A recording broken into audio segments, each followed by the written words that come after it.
From vintage tones to the modern day best, this is Guitar Gab, hosted by Dan Gettle and Bigsby Shims. Pull up a chair, plug in, and turn it up. This is Guitar Gab.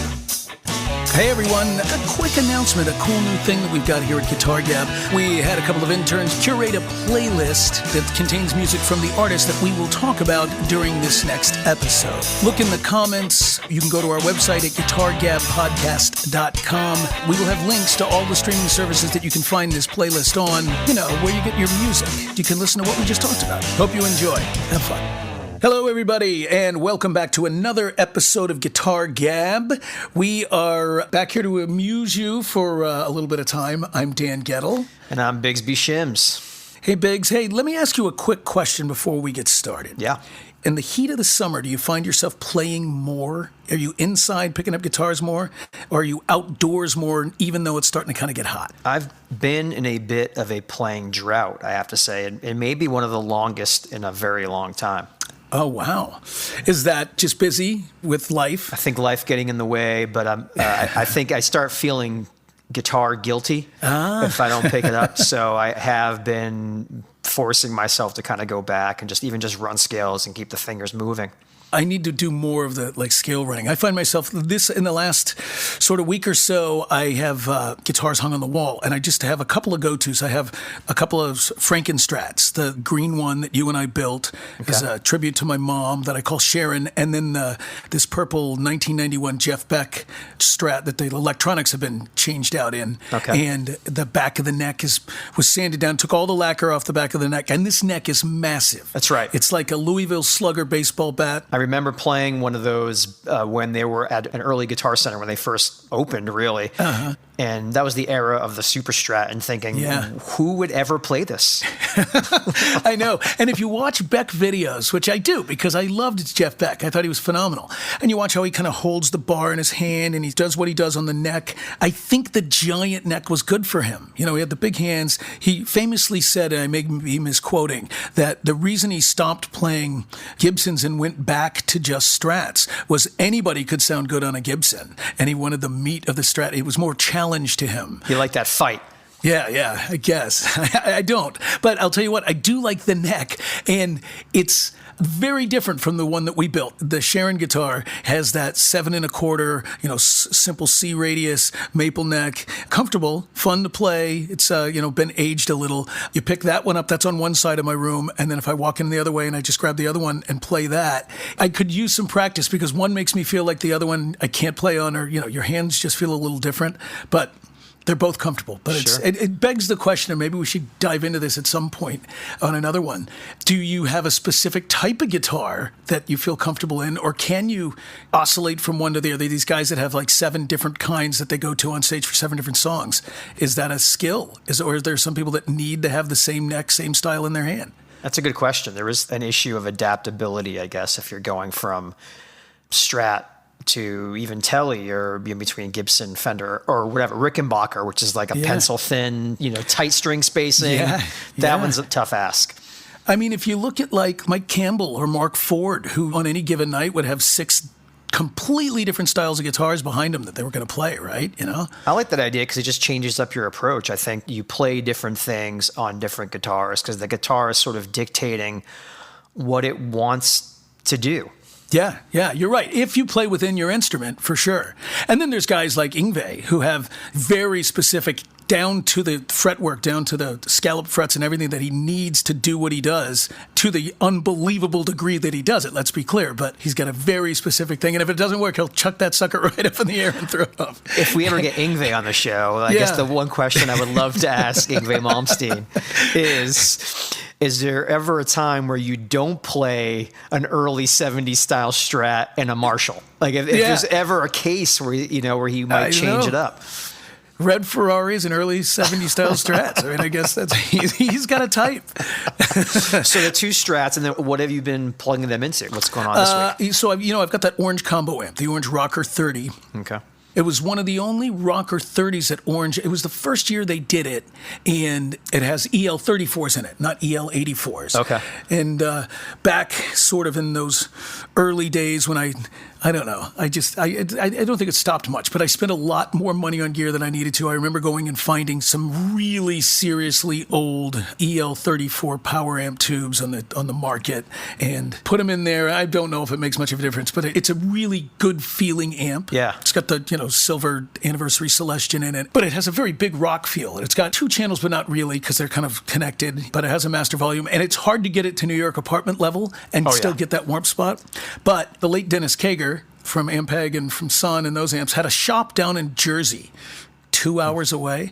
And Rudy's Music, when they used to have the store on 48th Street, I went in there one time. That's where I bought this amp. And I was like, it's a loud 30 watts. It's hard to do it.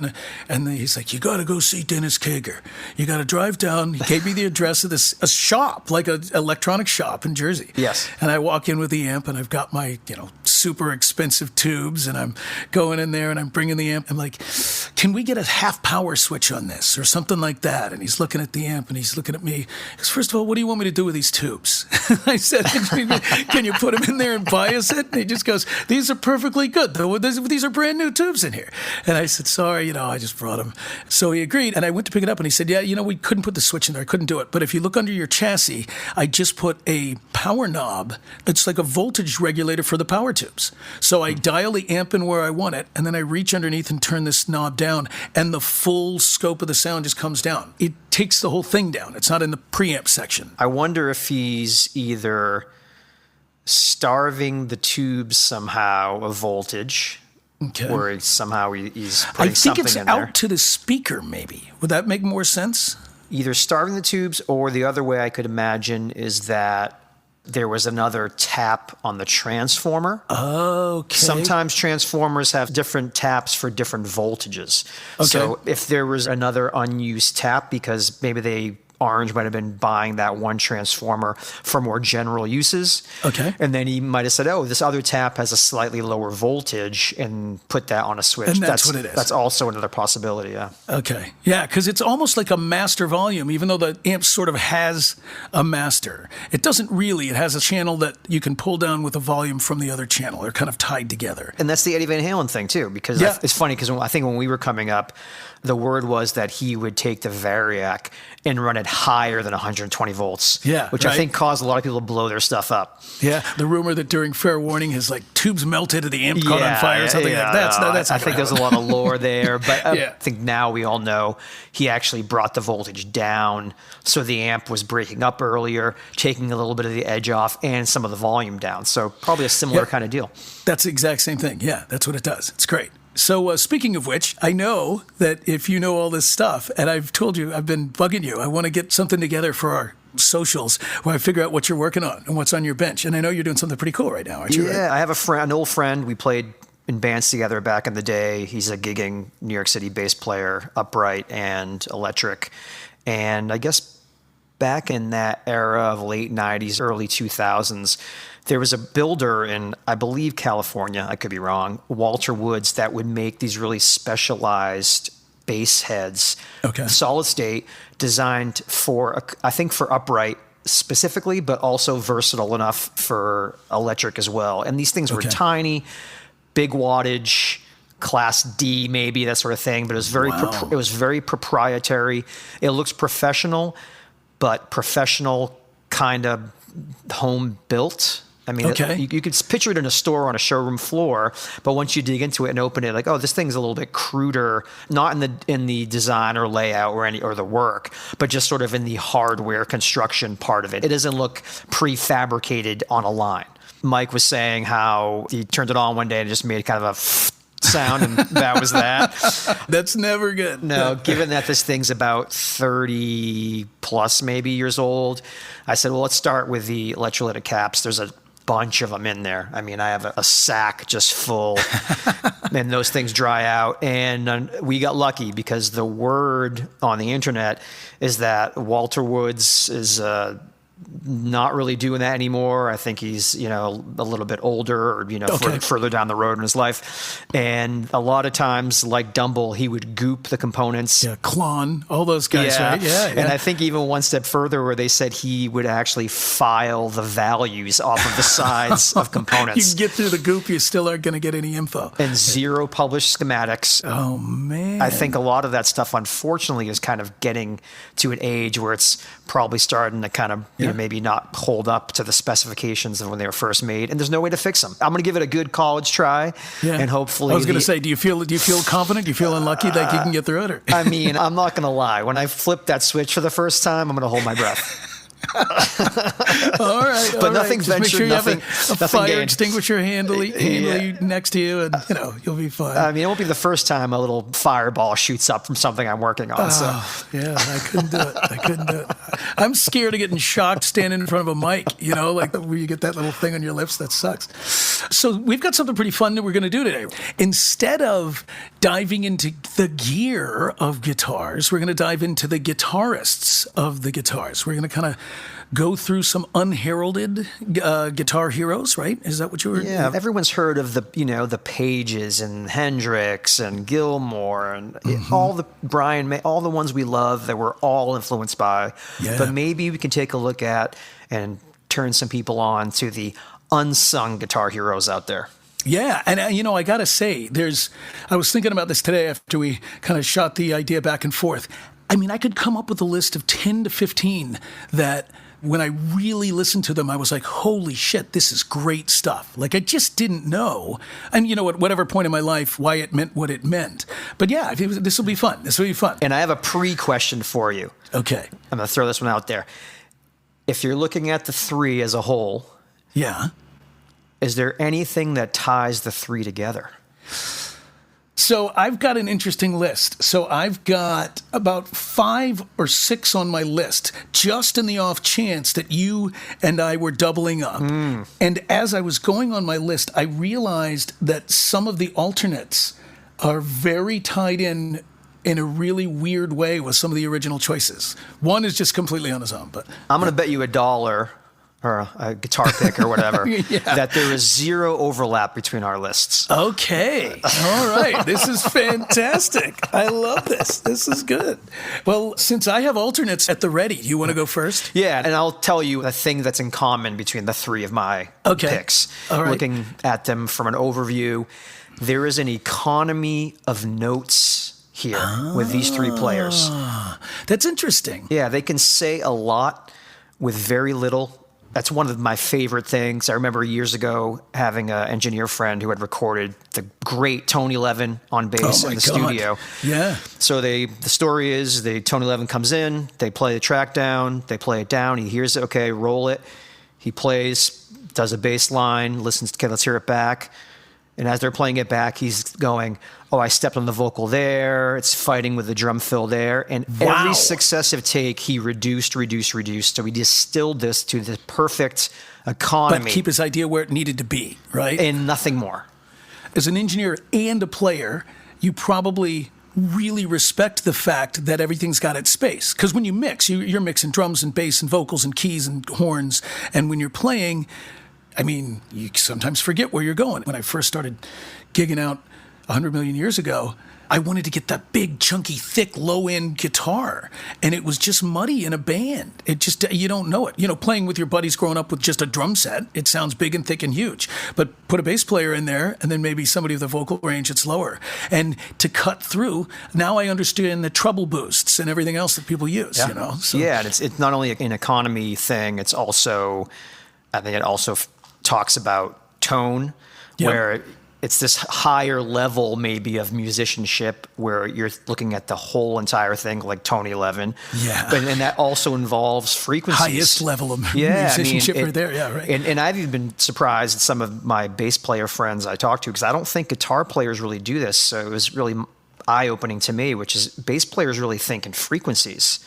So when they're picking a P bass or a jazz bass, or which ratio of pickup on the jazz to use, or how much to roll the tone knob down, or all that stuff, or a pick or fingers, they're thinking about frequencies, which is just really, guitar players never do that. I think about like a guy like Sting. So I've got a good friend of mine who years ago, Fender released a P bass, like a Sting anniversary P bass. This thing sounded amazing. It was great. And it was like the old style of precision, right? It was a precision, big style, beautiful sounding, great sounding bass.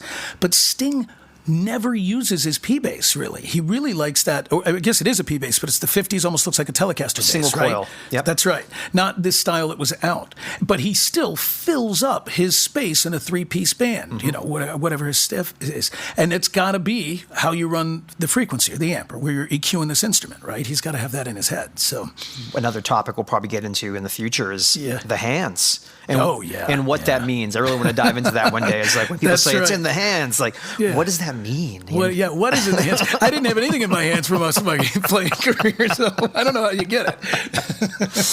But back to the guitar players, I'll kick it off. Okay. And I've mentioned this person in the podcast before, and this guy, Peter Stroud, just I mean, I got to think back to the first time I saw him play live, and it was at Maxwell's in Hoboken, a classic venue. That's great, where they shot the Glory Days Bruce Springsteen video, a little bit of trivia.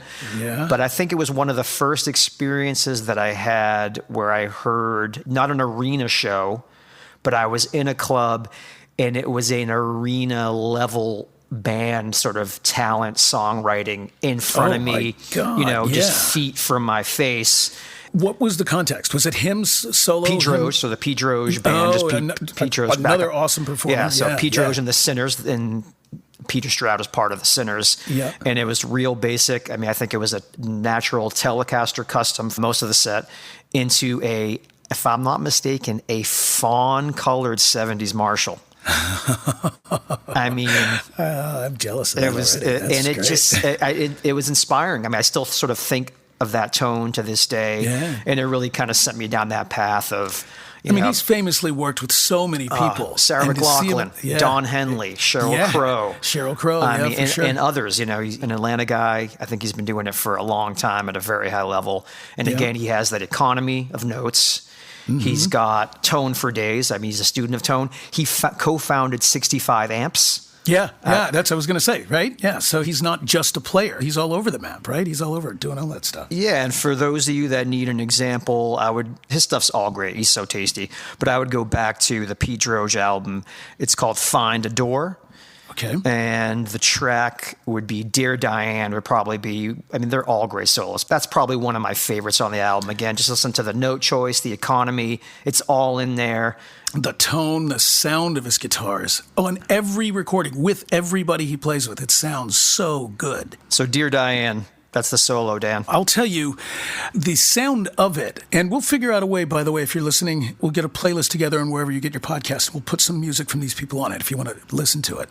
It is so guitar perfect. Like, it sounds like it's supposed to sound, and it fits the way it's supposed to sound in that particular thing. It's just really, really cool. I'm excited. I want to go down. I'm a bit into Pete Droge, especially his first couple of recordings, but it's been a long time. And Sheryl Crow, and I'm very familiar with some of his work, but I don't think I've listened, and you just immediately made me want to listen again right there. You can almost smell the tubes burning. I mean, really, it just feels like an amp that's just, it's up, it's loud. You can hear the speaker part of it. The speaker's a part of the sound, whatever he's doing to it. Yeah, it's great. It's great. Yeah, man. Who would be your first of three choices? It's funny because these are unknown guitarists. Okay, so the first guy I'm going to choose was when I was much younger. When I got to Virginia, it was a very southern rock area. Mm-hmm. One of my buddy's older brothers back in Chicago, where we moved to Virginia from, was a big classic rock guy, and he was into Skynyrd, so that I was kind of familiar with that Jacksonville southern rock thing. Yep. And remember, man, Jacksonville was a really surprise area in the 70s.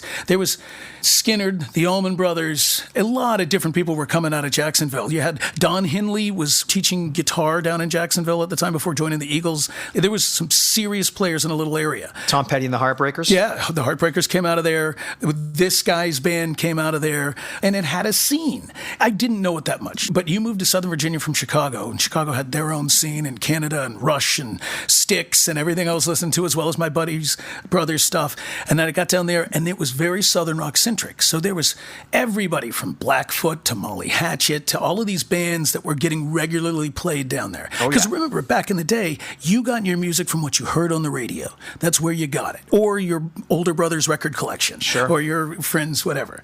And so I get down there and I'm listening, and of course Skynyrd is there, but I can't pick Skynyrd as you don't know him, because everybody knows Skynyrd. You know, those guys, Rosington Collins, all those guys were great players. People know what they were doing. But there was a band that was adjacent to Skynyrd because Ronnie Van Zant's younger brother, Donnie Van Zant, had formed this band, had a bunch of different names, but it ended up being called 38 Special. Oh, yeah. I was hoping you were going to say that. Yeah. And Donnie was going to quit and work at the train yard. And this guy, Jeff Carlisi, who was their lead guitarist, had left the band to go to get his architecture degree from Georgia Tech. And they were done. And I guess Ronnie Van Zant, sauntered in. I just picture whiskey bottle in hand and saying, "Hey, man, you can't give up yet." And basically lent them Skynyrd's manager. And so the band put themselves back together. Jeff Carlisi got out of school, went back home, started playing with the band, and they recorded a couple of records. But the first one I heard was Rockin' Into the Night, their third record. Okay. It was just this big guitar sound, but the lead guitar and the lines that got me from this guy were on the next record, Wild Eyed Southern Boys. And they were like, Hold On Loosely, and Fantasy Girl. And the playing was just mixolydian or major, and it was very fluid and you could sing the lines, and it wasn't too rough and it wasn't too sort of hard. It just had a flow. It had a musical taste to it. Sure did. And I loved it. And at that point in my playing, I could kind of figure it out. I mean, some stuff was fast and hard and some stuff was weird, but some stuff was melodic enough, simple enough, and not just pentatonic, where I could figure out the extra cool stuff they were doing. And those guys were all over early MTV. That's how I know them. Yeah. So they were almost kind of like the more commercial Skynyrd. Yeah, they were, for sure. And the record after that, Special Forces, I think, had two, huge hits off of that as well. I somehow saw them like, I don't know, 3 or 4 times. I saw like Eddie Money open for them. I saw Johnny Van Zant, Donnie's younger brother, open. And, he had this big Explorer and he had his Gibsons and he sounded really good live. And for me at that age, I'm thinking about it now, and I think there's something in common with the 3 people that I picked. One of them is that they were popular in the pop radio. Like, they had hits, but I don't think of the guitarists as being known for the hits for whatever reason. Like, I don't think anybody could tell you the guitarist for 38 Special, or even any of the names. But if you played 10 songs in a row for them, they'd know 8 of the 10. So yeah.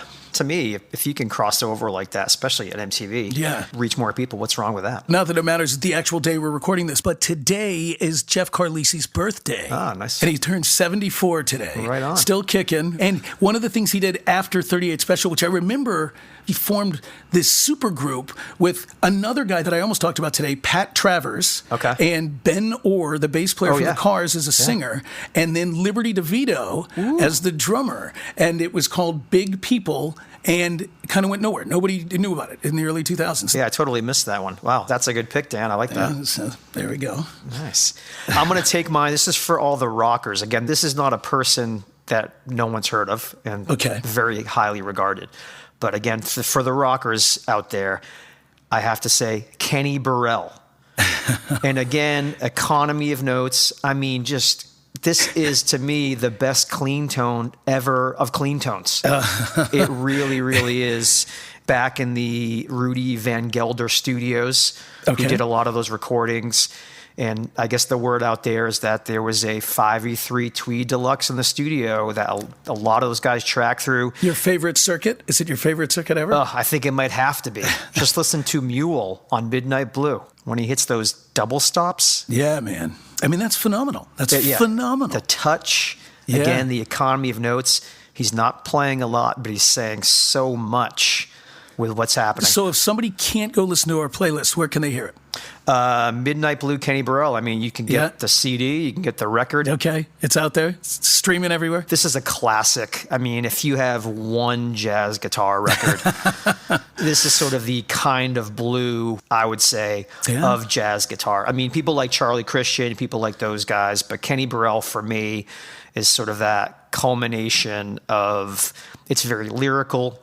It is. It is. You can tell that he's singing it in his soul and his head with his fingers. You can almost hear it as a blues singer singing or a jazz singer singing, but he's playing it on the guitar. It's sure. Really good. And I think I came to Kenny kind of around the back door, which is from Jimmy Smith, the jazz organ player, the B3 player. They did a lot of collaborating. So Kenny, I think he's usually the guitar player on those Jimmy Smith sessions. Again, the whole Rudy Van Gelder connection. Check that out. Hear what a Tweed Deluxe can sound like. Not distorted. Not at all. Yeah, that's right. Not like a rocker. Not like it's. Is he got a big jazz box guitar he's playing? Pretty sure. Yeah, I'm pretty sure. That's what it sounded like. I've heard it's a Gibson L5 modified with a Charlie Christian pickup. Okay. Yeah, kick ass. It sounded fantastic. Okay, so I'm going to tell you my next guy. And this is what I thought we might actually have a crossover, is another guy that was in a pretty popular band with a pretty popular guy. I'm getting nervous. I'm going to lose this dollar, You're going to lose lose your dollar? All right. No. You want me to wait? You want me to use my second? And we can both chime in on this guy. I think you might have to because I don't have a backup. All right. So I'm going to move on. Skip. I'm going to go now. I'm going to flash back to Chicago back in the 70s when I got my first guitar and amp. Late 70s, and my buddy's older brothers had the rock posters. And I could say one of my early influences, Ace Frehley, and I would not be lying. Somehow I could access that stuff. I could play it. He was playing really cool riffs. Yeah. And the solos were simple enough where it was, if you knew the tricks of the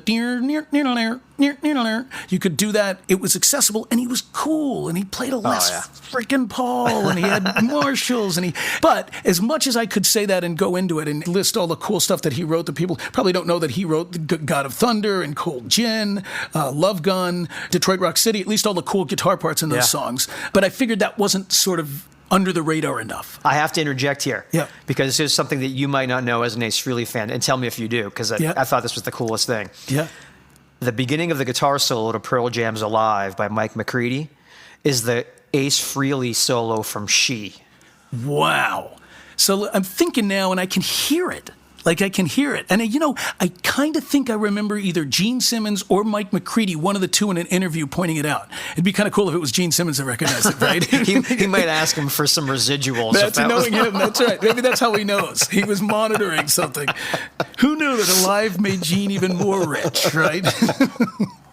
Wow, that's pretty cool if you think about it, though. Yeah. So instead of diving in and taking Ace Frehley, so I can go a little further, what I ended up doing was I also knew that by about the Destroyer album and Rock and Roll Over, after the first couple of records, Bob Ezrin, who was producing them famously and produced a lot of great acts, a lot of people, brought in this guy to play on a bunch of records. This guy, Dick Wagner, who played with Alice Cooper, played with Lou Reed, played on a lot of Alice Cooper songs, and even when Alice Cooper broke up his original band, was still on those records, but ended up writing a bunch of stuff with him, like Only Women Bleed, which I think was covered by like 30 other people. Okay. But he and Steve Hunter, they were famous as a studio duet. So when you had a multiple guitar place and Bob Ezrin got into the situation, as we know a lot of producers did, especially back in the 70s, they brought in their guys to play the part. Yeah. And a lot of the solos you hear, solo parts on Destroyer, Rock and Roll Over. Okay. Dick and Steve Hunter also played on a lot of stuff. They played on Peter Gabriel's first record, so it might tie in with your Tony Levin thing. Weird. So when Bob Ezrin wasn't available to do Get Your Wings, Aerosmith's second record,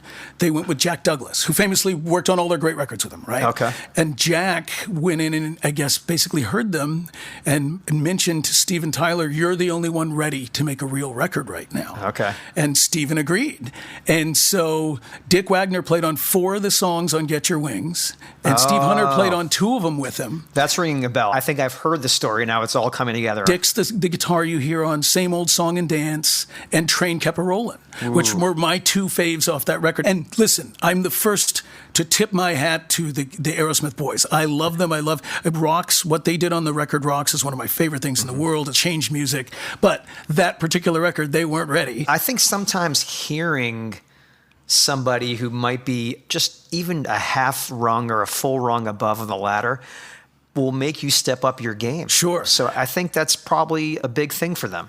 And I think Whitford definitely did it. I mean, the rumor is that he came out of that in the next record. He was spot on, ready to go. Because that might have, in a way, kind of set the paradigm That's right. of what the guitar work, I mean, not that they weren't doing cool guitar work, but sort of what it could be, especially from a solo perspective. Yeah, I mean, even think about it just from your head. You come up with this idea for a song. Maybe Steven comes up with the lyrics and has an idea, but you've got a riff, because that's a riff record, right? And they're coming in with those riffs. Oh, yeah. And you just can't perform those riffs to the studio producer, Jack Douglas, who's pretty big at the time, to his specs. So you were like, I got the ideas. Yeah. I got the blood. Yeah. And again, I don't know what was going through their heads, but I do know that Dick Wagner, this guy that I brought up, played on those records. And as a side note, there was a band down in Virginia Beach. Okay. And this band called Wild Kingdom. If any of my buddies are listening from back in the day, good bunch of guys, good players.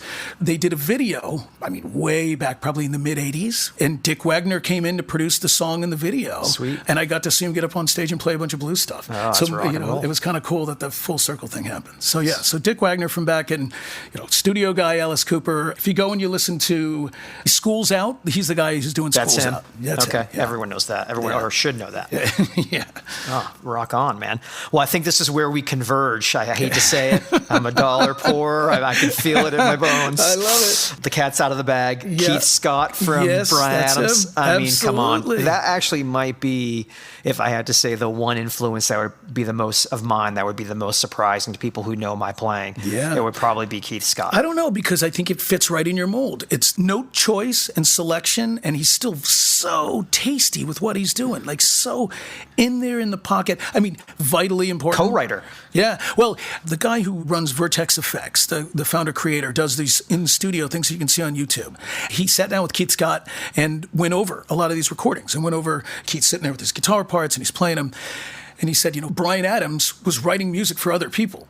Most of those first couple of records were written for another band that didn't want them, that said no to them. That's right. I heard Run to You was one of those songs. Yeah. Blue Oyster Cult said, no, we don't want it. They could have used it. Too good for us. Yeah, I know. It was. I think at that time they were looking for stuff and they said no. And that famous red Strat that he played a lot, I saw him live a couple of times. I think that was Brian's Strat to start with. Okay. And because Brian had money from selling music. And that's why, that was his guitar that he played all the time, right? With the Hot Rails pickups in it, I think. And it was through Marshalls and Voxes. Great tone. Oh, yeah. But he had a lot of different guitars he'd play. But then, after that batch of songs that were, turned down by other bands, I think you're right. I think he's, especially some of the soundtrack work, he was really a big part of it, right? He was a tonesmith for sure. I mean, it just incredible sounds the whole way through. When they got hired to do the soundtrack for the Robin Hood movie, the Kevin Costner movie, and they took the cue. Michael Kamen was doing the score. Okay. Michael Kamen, who did all these rock and roll orchestrations, worked with Metallica, just really the one guy that added orchestra to heavy rock songs. And Bryan Adams took this one musical cue he had, and him together with Keith Scott and Robert Mutt Lang. Oh, wow. Nice team. Yeah, nice team. They wrote Everything I Do, which is my pick. And I remember because when that song came out, this is sort of the peak of 80s kind of metal hard rock power ballad. And this song really stood out to me. It always, even though it was not that, which I was super into. Yeah. It was just a beautiful, crafted song with interesting changes, and it wasn't your typical verse, chorus, verse. And then always loved the guitar solo, and it's so incredibly tasty. I mean, it's really probably one of my top 10 or maybe 5 even. There's a video to him explaining the choices of the solo, and it's wonderful. He's just great. So I guess they wrote the song, they pitched it to the label for their album they're working on. The label's like, we don't hear it. We don't hear it. So they ended up putting it in the movie, and they buried it in the credits. And then when the soundtrack came out, this thing just took off like a rocket. Yep. Everyone knows this song and probably the solo too, but I have to say, I'm going to give a shout out to my wife. And she made me this beautiful mix, not a tape, but a mix of songs. Yeah. I believe it's called a playlist. It's a playlist. I guess yes, she made me a playlist. Yes. Yeah. And it had Everything I Do It For You on there. And I never realized the recorded version has an extended solo at the end. Oh, yeah. Yeah. I think he talks about this in this video. He goes full on David Gilmour. I mean, unbelievable. That's I rediscovered fantastic. it. I had no idea. So it completely blew me away. Yeah. It's even more of the good stuff. Such a tasty player. And went on to play with, other folks as well. He played with Tina Turner, obviously somebody, but he's a serious cat. Like, I forget who else he was playing with. I'll have to come up with it. But you know who was a giant fan? Who's that? One Edward Van Halen. Oh, okay. Loved his playing, loved his sound. I think Keith Scott definitely needs to get his flowers, and I think a lot of people out there have a lot of love, and it's just he kind of flies way too far under the radar. I think so too. Great player. Great tone live too. Great. I mean, just all around. That he's a master. He is. I want to say that he played with Brian Ferry and Bowie as well. So some people that are a little different than the pop sensibility that you'd think he was with too. So when you're co-writing those type of hits and with the frequency that him and Brian were coming out with, I mean, it's almost unparalleled the success that they had in that era. And he was a big part of that. All right, so that is our crossover, right? So now let's see. Everybody knows this guy. He's gigantic. But if you talk about influential and why he was influential to me, first of all, I think he's my favorite rhythm guitar player, Prince. And I don't think people get how great of a guitar player he was and who he influenced and who he didn't and what he did. His rhythm playing for me, there's a way to play funk. There's a way to kind of get your wrist to go up and down and use the slap on the strings to create the rhythm and still be able to, move the chord to do little things. Sure. And it's touch with your left and right hand to get the thing in there. That girl band he did at the end of his life, Third Eye, if you want to hear some guitar, holy cow, is his stuff good. He rips it on there. Unbelievable. Playing, I think, a 335 through a boogie. His tone's a little different than all the Boss pedals on and everything else. And which I know drives some people. Maybe you as well. A little crazy. I might be in that category. Yeah, you might be. I know. But do you know the guitarist Phil X? Of course. Who's now in Bon Jovi? Oh, yeah, absolutely. He raves about Prince's rhythm playing. Phil is a huge fan of Prince. So is Billy Gibbons, who specifically talks about his rhythm playing as well. And Mickey Lee of Shalimar, years ago, he was in Minneapolis, and Prince and him got to know each other and meet each other. And this is a big rock guitarist. And Prince is like, "You're going to be in my band. You are going to be in my guitar." And he's like, "All right." He's like, "And we're getting ready to go on tour, and you got to learn these songs, and he's like, "Well, here's the problem. I'm signed with a different label than you. I don't think I can do it." And Prince is like, "We'll get you out of it. You're done. You're gonna be in my band. It's just gonna happen." Okay. And so he's, they're working on stuff, and Mickey's a much different type of player than you think Prince would want in his band, but Prince wanted him there, and that's what's gonna happen. And he glowingly talks about. So he got ready for this tour, got ready to do this record. The labels couldn't come to an agreement on what price they were going to get paid for him to do it, so it didn't happen. But Mickey Lee says something, and I'll get the exact quote wrong, but Prince taught him how to play funk. Said, "There's a way to play funk." And he's like, and I didn't understand it. Technically, I could, do these note choices, but the up and down funk stroke of the right hand he's like, he'll be forever grateful. Learn from the master himself. Yeah, I mean Prince, that one solo alone at that. The Rock and Roll Hall of Fame solo? Come on. I mean, just if you haven't seen that video of Prince on stage with, who is it, Jeff Lynne and Tom Petty. And George Harrison's son. Prince going to take the solo, and Prince just stood up. Yep. Chucked the guitar at the end of it, hoping somebody would catch it. I'm surprised that he didn't just burst into flames with how hot it was at that moment. Rising to the occasion is something he was good at. Right? Yeah, absolutely. And I got to tell you, because you mentioned Phil X, and I have a Phil X story. I think, as I am wont to do, I think I convinced Phil X into buying a guitar. No way. I swear to you. Well, you're really good at convincing people to buy stuff. I personally know. That is my superpower. So, But Phil X loves SGs. Mm-hmm. Phil X, don't know if you know this part, plays the bouzouki. I didn't know the Greek that. instrument, traditional folk instrument. I saw online at a dealer in Brooklyn a SG-shaped bouzouki. So you did what your mind does. DM'd Phil X, 2 + 2, and I said, right? Phil, this was made for you. I think I received a polite reply back. Okay. And the next thing you knew, poof, that guitar was not listed anymore. So If somehow you're listening, Phil X, first of all, you could correct my print story if I got it wrong. And second, we want to know if you had that guitar or that bouzouki. I'm waiting for the live debut on the Bon Jovi stage of the SG bouzouki. Next time they're playing Giant Stadium, we go up there and see the bouzouki come out. That'd be great.